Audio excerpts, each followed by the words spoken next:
5. Bien, señores, continuamos con los comentarios, pendientes también de algunas comunicaciones importantes que tenemos para hoy. Buenos días, José, adelante. Bueno, antes de yo abordar mi agenda que había preparado para hoy, yo quiero presentar a la audiencia del programa, después de agradecer a esa audiencia, como todos los días, yo quiero presentar este documento que yo recibí en mi oficina. Este documento obedece a un reclamo por unas reflexiones que yo hice dentro de las críticas que estaba dentro de las acciones que yo estaba criticando, ante las cuales mi partido, el Partido de la Liberación Dominicana, hacía silencio, porque mi partido, la mayoría de sus dirigentes, casi todos, se convirtieron en empleados públicos y no tenían independencia de criterio ni autoridad para cuestionar las acciones del gobierno al cual ellos pertenecían como empleados. Perdieron su autoridad política cuando se convirtieron en empleados públicos. Y yo ponía varios casos. Entre los casos que yo ponía como ejemplo de falta de autoridad para cuestionarlo, estaba el caso de la ONSA, de Manuel Rivas, que el PLD nunca se había referido a ese caso con autoridad. Y yo decía que se había manejado mal y lo atribuía ¿a qué? A un reclamo permanente que tengo de que la principal causa de la corrupción en la República Dominicana es el financiamiento electoral clandestino, no declarado, no registrado. Y ese financiamiento viene de fuentes de corrupción de administración pública, fuentes de corrupción privada del empresariado, que hace cena con los candidatos y le da los cuartos en funda negra. Y también fuentes de narcotráfico. Y esa es la principal causa de la corrupción en nuestro país. Es lo que yo he encontrado en mis investigaciones. Entonces, dentro de todos los casos que yo cuestionaba, cité el de la ONSA. Y en ese contexto, yo dije algunas cosas de Junior Ramírez, el abogado que fue encontrado muerto aquí en Santo Domingo Oeste hace 2 años, ¿verdad? Entonces, su familia me mandó este acto de intimación porque ellos no comparten, no aceptan, se sienten agredidos por algunas palabras que yo utilicé frente a Junior Ramírez. Y el día 5 de agosto ellos me enviaron esta intimación. Entonces, ¿qué dice? Bueno, ellos dicen que, lo voy a citar, lo voy a leer, que yo dije que Junior, el abogado, empezó a chantajear a Manuel Antonio Rivas con un tema de corrupción, que el tigre, pues yo hablo en lenguaje coloquial para que la gente me entienda, cuando escribo no lo hago así, pero aquí yo utilizo esos giros, esas connotaciones, que el tigre vivía de eso, que tenía formada una estructura de corrupción sobre el tema corrupción, que no tenía interés en transparencia, sino en sacarle cuarto a Manuel Antonio Rivas, y que ahí están todos los videos de Junior Ramírez. Ellos se sienten molestos por esto y por eso me intimaron. Yo, sin entrar en mayores consideraciones, yo creo que ellos tienen derecho a sentirse molestos. Además, Junior Ramírez no está para defenderse, está muerto, lo mataron. Y si ellos se sienten mal con esto, yo los retiro. Lo que dije aquí, cada quien que se haga su idea de las cosas. ¿De dónde yo obtuve la información? De los medios de comunicación. Claro. Y me construí una idea. ¿Puede estar mi idea equivocada? Para ellos sí. Y ellos me piden que sí, que yo la retire. Y eso es lo que yo estoy haciendo por el programa. Si eso es suficiente, lo dejo aquí. Si no es suficiente, le ofrezco el espacio para que ellos vengan y hagan el rol que debería hacer Junior si estuviese vivo, que es reclamarme su derecho a réplica por lo que yo dije aquí. Entonces les ofrezco el programa y dentro del programa mi espacio para que ellos puedan hacer cualquier aclaración complementaria. Yo no tengo teléfono de ellos. Aquí no hay ningún número de teléfono. Y por eso la producción del programa no los llamó. Pero que sepan que de mi parte la aclaración está hecha. No tengo interés de dañar personalmente a nadie. Me gusta analizar procesos, no personas.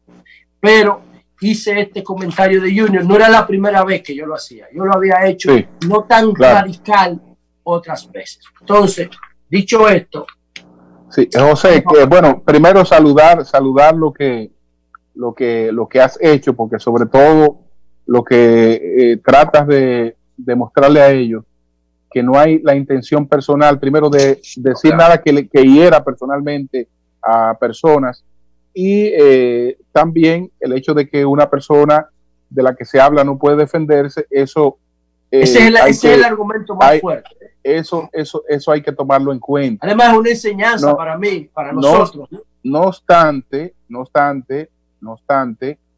el expediente que está construido en torno a esto contiene cosas que avalan esas informaciones, que no será necesario repetirlas, porque bueno, si se sienten, si hay gente que se siente mal con que eso se plantea, no es necesario repetirla, pero todo el expediente y la investigación está construido en base a esa hipótesis, en la que incluso aparece un empresario que no trabajaba en esa institución. El empresario apellido Zorrilla, ¿no es? Aparece, sí, que también aprovecha y dile alguna cosita a él también, porque ya que tú Julio, lo he dicho, quiero que aproveche, porque lo he dicho varias veces. José me ha dado unos fundazos y yo me he sentido mal, etcétera. Entonces, aprovecha. ¿Quién dijo eso? Él aprovecha y tú pero dime quién fue que dijo que yo le daba unos fundazos. Manuel. El empresario que tú pero por eso yo lo he dicho reiteradamente, que esos empresarios le daban cuarto arriba, incluso antes del PLD ganar. Que un amigo le llamó para que le resuelva un problema y él no ayudó a un amigo, pero bueno. Entonces, oigan eso, que tu amigo lo ayudó para resolver un problema. No, esa es una estructura montada en la bolsa. No, pero no te vuelvo a meter en un lío. No controlaba nada. Es así. Aprovecha y dice, mira, yo tampoco al empresario le quería. Porque tú quieres que también yo me eche para atrás de lo que dije al empresario. No, que te eche para atrás, no. Yo me echo para atrás con lo de Junior porque él no se puede defender. No. Pero del empresario no, de Zorrilla no. Que no hay intención. Si Zorrilla quiere que me someta a la justicia, que ese pleito yo lo he hecho. No, él no te va a someter, él escucha siempre tus comentarios. Bueno, pues está bien, porque tampoco es personal, pero él sabe. No, él se siente lo que yo estoy diciendo. Oye, José, él por los argumentos, pero dice que no es así. Bueno, pero entonces vamos a hacer una cosa, vamos a hacer el programa Zorrilla para que hable. Porque no acabamos de decir que tú no estás mal contra nadie. Y los hijos de él son seguidores del liderazgo responsable y cosas. Entonces, está bien. Adelante. Bueno. Seguimos. Miren. Oigan qué interesante esto. Una gran noticia para el mundo entero, aunque tiene sus condicionamientos. Ayer Rusia es la segunda tendencia en República Dominicana hoy. Y eso se debe a que ayer Rusia anunció, Vladimir Putin, frente a su gabinete ministerial, anunció una vacuna que ellos dicen que ha sido probada suficientemente y que genera inmunidad frente al COVID. Nadie ha tenido COVID más de 8 meses. La inmunidad tiene que ser proyectada a más de 6 meses. ¿Por qué nadie ha tenido COVID 8 meses? Para probar eso. Tiene que ser proyectada, o sea, que hay unos rangos de incertidumbre ahí. Pero ellos dicen que tienen una vacuna. Resulta que esa vacuna, la vacuna rusa, no estaba entre las vacunas no figuraba entre las vacunas que la OMS estaba considerando, ya en tercera fase de pruebas. Y ahí teníamos las vacunas desarrolladas por los chinos, que están en fase de supervisión de la OMS, que fueron anunciadas hace mucho. Están las vacunas estadounidenses, que son que detrás de ellas está Bill Gates, la de Pfizer y el laboratorio Moderna en Boston. Y está la británica, desarrollada por AstraZeneca y por la Universidad de Oxford en Inglaterra, que también Bill Gates está vinculado a esa. Esos eran los 3 proyectos de vacuna, 2 chinos, 2 gringos y 1 inglés, que estaban en fase última de pruebas. Pero Rusia se adelanta, ¡pum!, y dice, no, yo tengo la vacuna. Entonces, la OMS dice que ellos ven todos los proyectos con entusiasmo, pero que ellos no pueden poner en riesgo la seguridad de la población mundial y que van a supervisar este proyecto de vacuna o esta propuesta de vacuna rusa, van a observar sus progresos sin poner en riesgo la seguridad de la población. Pero es una buena noticia, es una buena noticia porque todos los cerebros brillantes en esta materia de vacunación, ustedes saben por qué le dicen vacuna, ¿eh? Porque fue tomada de una vaca la primera vez que una vacuna se puso, creo que era frente al polio o el sarampión, no recuerdo. Tomaron sangre de una vaca y se le inyectaron a un niño de 8 años que estaba en una granja, y por eso se llaman vacunas. Eso fue a principios del siglo XX o finales del siglo XIX. No recuerdo bien porque no había montado ese tema, pero yo creo que sí, que vamos a tener esto ya antes de que finalice el 2020, y por eso es un motivo de celebración. Por otro lado, mire, mañana el comité político una comisión del comité político va a acudir al Congreso para supervisar la escogencia del bufete directivo del bloque de la Cámara de Diputados del PLD, que ahora es un bloque de oposición en el Congreso. Entonces, ¿qué pasa con eso? Bueno, que tenemos que tener un vocero nuevo. Nosotros tenemos un vocero que concluye el próximo 16 de agosto a las 10 de la mañana. Y esta es una coyuntura nueva donde vamos a hacer oposición desde el año 2006. El PLD no sabía lo que era hacer oposición en el Congreso, si mal yo no recuerdo. En el año 2006, 14 años dirigiendo la Cámara, tanto a nivel senatorial como a nivel de diputados, dirigiendo el Congreso. Y ahora vamos a un rol de oposición en las 2 instancias. Y ahí yo creo que nosotros tenemos que tener un poco de cuidado, porque vamos a un terreno que, si bien no es que no conocemos, ya se nos ha olvidado, el de la oposición política en el Congreso. Y en ese contexto yo quiero llamar a la reflexión a todos los legisladores con los que compartí, los que se van a quedar en el Congreso, a los que entran nuevos, y a la comisión del comité político que va a ir a la Cámara de Diputados mañana a supervisar la escogencia. Quiero hacer una reflexión en función de lo siguiente. Yo pienso que Gustavo Sánchez, que es el vocero actual nuestro, debería mantenerse como vocero en esta transición de ser un partido de poder en el Congreso a ser un partido de oposición en el Congreso. A mí me parece que la experiencia que tiene Gustavo, la capacidad de gestionar la vocería del bloque del PLD con las autoridades entrantes, que ya se anunció que va a ser nuestro amigo Alfredo Pacheco. Los 2 son voceros salientes ahora. Yo creo que ahí, en ese proceso de transición que tiene tantas incertidumbres para la República Dominicana y sobre todo para el Partido de Liberación Dominicana, nosotros no debiéramos improvisar con un vocero o una vocera nuevos, por lo menos en este año de la transición, digo yo. No sé lo que pase después.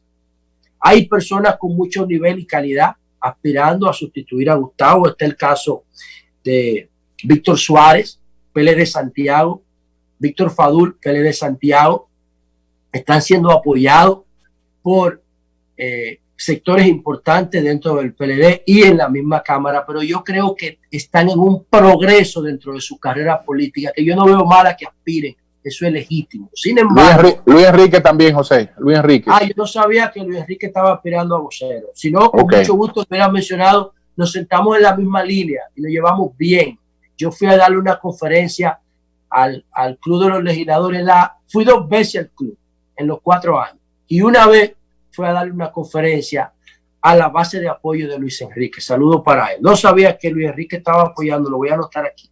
Sin embargo, yo considero que Gustavo Sánchez es la opción ideal en este proceso de transición por su experiencia, por su capacidad de armonía, de conciliación.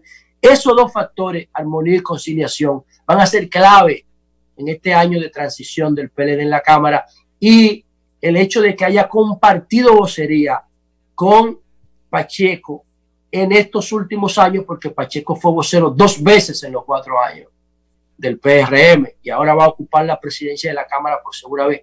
Yo creo que en Gustavo Sánchez la vocería del PLD en la Cámara estaría en manos seguras. Se lleva bien con los medios, se lleva bien con todo el mundo y sobre todo por eso, por la experiencia que tiene. Vamos a ver qué decide al final los PLDistas que se quedan allá en la Cámara y también los entrantes, que van a ser un factor clave, porque la mayoría de los legisladores, no la mayoría, pero una cantidad importante del PLD, sí, la mayoría salimos. Los que no perdieron, no quisimos presentarlo, como en el caso de Miriam Cabral, el caso nuestro, que no quisimos volver a participar en el proceso electoral congresional. Entonces, por otro lado, saludar las designaciones nuevas que Luis ha anunciado. En el caso particular, el caso de Eduardo San Lobatón Yayo, que es mi amigo personal, y aunque tenemos diferencias políticas, nos tratamos muy bien en términos personales y nos respetamos en términos personales. Y en el nombre de Yayo, porque está la designación de Orlando Jorge Mera en pasaporte, en medio ambiente, y hay una designación, ¿cómo se llama? El de impuestos internos, Julio Valdés, es que se llama, ¿verdad? Julio Valdés, en impuesto interno, Eury, ¿tú qué le das seguimiento? No, Luis Valdés. Luis Valdés. No tengo referencia de él, no tengo referencia a Luis Valdés. Él trabajó en impuesto interno, él estuvo en impuesto interno hace un tiempo, o sea que conoce más o menos lo que es la institución y el procedimiento de las cosas. Lógicamente ha habido muchos cambios después que él estaba, pero él estuvo, o sea, su experiencia es de aspecto impositivo. En el caso de la anunciada ministra de Cultura, yo estaba reflexionando ayer en mi programa de televisión. Esa es la mamá de Héctor Guerrero Heredia. Sí, la mamá de Héctor Guerrero Heredia, la viuda de Bosco Guerrero. Carmen Heredia, viuda Guerrero, que fue directora del Teatro de Héctor Guerrero Heredia. Que fue directora del Teatro Nacional. Sí, ok, bueno, yo tenía una duda ahí con ella. Bueno, pues está bien. Pero en la persona de Yayo, que es con el que yo tengo más vínculo de esos 4, por un asunto también generacional, incluso. Yayo es una excelente designación, José, una excelente designación. Y para mí, para mí ser funcionario público en una coyuntura como la que está viviendo el mundo actual de empoderamiento de la clase media es un sacrificio. No es un lujo, es un sacrificio para mí, del que lo quiere hacer bien. Miren lo que está pasando con Alfredo Martínez. Miren lo que está pasando con Reinaldo. Y yo digo que ser presidente de la República en un país como este tiene un costo en años de vida. Y tengo que estudiar el impacto del estrés oxidativo en la actividad política para poder hacer un comentario sobre eso que le debo a Alfredo Martínez. Entonces, nada, suerte en las gestiones de cada uno de ellos.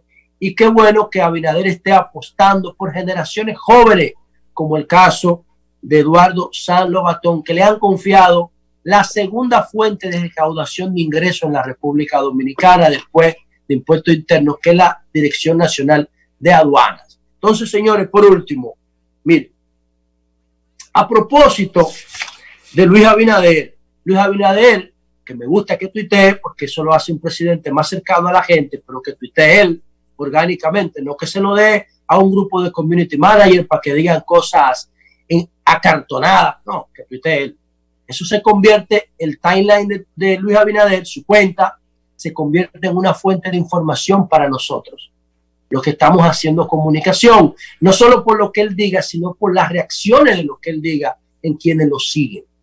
Entonces, él ha dicho que va a procurar la afiliación de aproximadamente 2 millones de personas al Seguro Nacional de Salud o a la Seguridad Social, que ahora no tienen cobertura. Cuando él dice eso, significa que hay 8 millones o más que ya la tienen.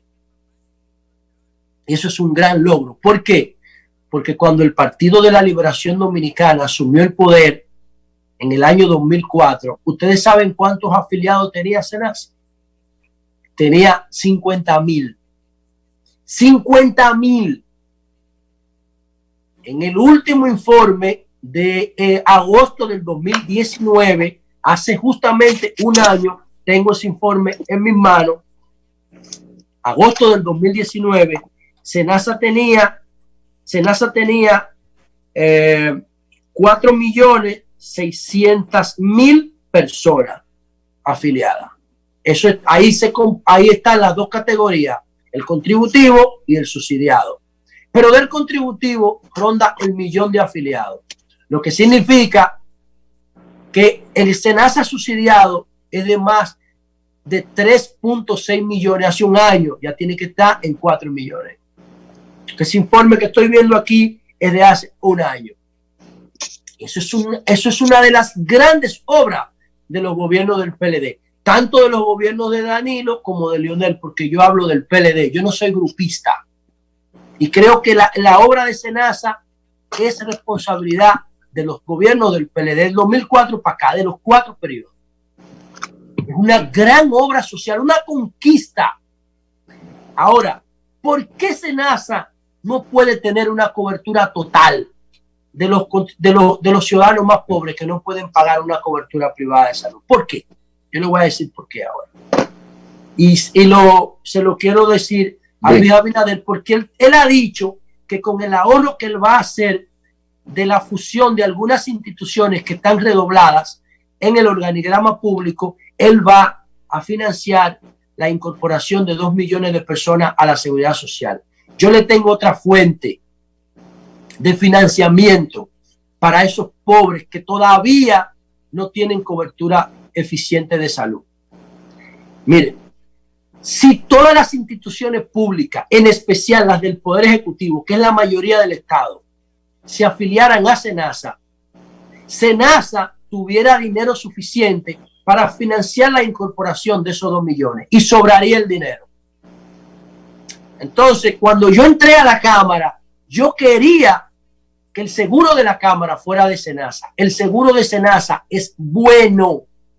Bien. Yo acabo de gestionar para una persona que no tiene dinero y que estaba algo de sobrepeso, un cateterismo. Y él tenía seguro SENASA subsidiado. Y de 869,000 pesos, SENASA le cubrió el 80%. A una persona pobre, le cubrió el 80% de 869,000. SENASA es un seguro de calidad. Y yo quería eso en la Cámara. Por eso yo no acepté el seguro de ARS humano. Y miren que aquí estoy mencionando ARS humano. Estoy mencionando una empresa privada que tiene la cuenta de la Cámara. Yo no sé cómo la consiguió. Porque tampoco nunca me dieron, dame Julio terminar de recoger esto. Tampoco nunca me dieron el contrato ni la licitación donde la ganó. Porque ahí hay algo oscuro que se esconde.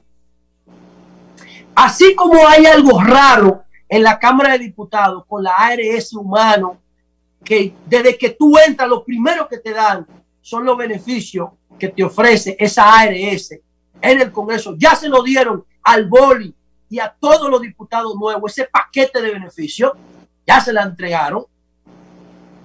Entonces, si Luis Abinader obliga por lo menos a las instituciones que están bajo su control, como el Congreso y todas las instituciones públicas y los ayuntamientos, a afiliarse en el SENASA tendría dinero suficiente.